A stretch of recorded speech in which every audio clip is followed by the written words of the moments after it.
Okay, so now we're going to work on getting our content inside of the panel to look a bit like this here, where we have a layout, right? We have these 3 columns, and then they stack into this one big column on a mobile layout. Now, what we're actually going to do is design our site mobile first, meaning we're going to create the mobile layout as the default, and then on larger screen sizes, we'll change it to be row-based instead of column-based. So, whoopsies. Back here, we're going to start by working on this size. So here, I'm going to make my panel have a display of flex. And if I refresh, we end up with rows by default, but I'm actually going to say I want it to be column-based. So flex direction column.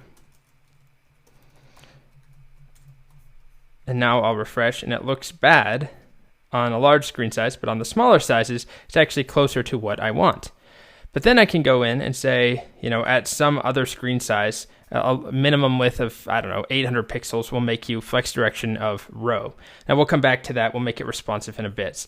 Next up, I'll do just a tiny bit of typography stuff.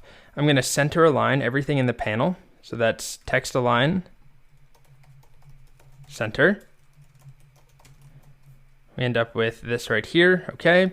And I'm going to set it all to be uppercase with text transform uppercase. Okay, that's a start. Next up, let's add in the borders here to delineate the different sections. So there's a border here, and then there's another border here. It might be hard to see on the screencast, depending on the quality of the export. But basically, if we go take a look at the HTML, each one of those sections is it has a class of pricing plan. So there's 3 of them. And what I'm going to do is add a border bottom to each one of them.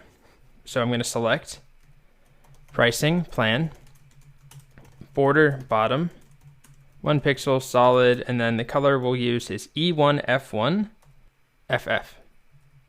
Okay, so let's take a look. Can you see that border right there, and right there, and right there? Now we might decide that we don't want that border bottom on the last element there, the last pricing plan. And this is what the original did. The code pen, we can just say pricing plan last child, border bottom none. And it goes away. Okay, so we have that divider there from our pricing plan class. The next thing we'll do, probably the last in this video at least to keep them short, is just add a bit of margin on the images. You can see there's some space there on these images.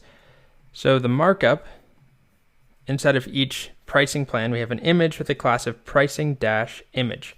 So we'll select those. Pricing-image class, margin bottom will be 25 pixels. Okay, and I'm just going to give them a width of 100%. And yep, we got a little bit more space there on the bottom. Okay, and while I'm here, I'll give them a max width of 100%. Okay, so I'll stop here. In the next video, we'll focus on making some of this stuff look good. We've got to worry about the buttons, and then we have the whole responsive side of things. So there's a lot left to do.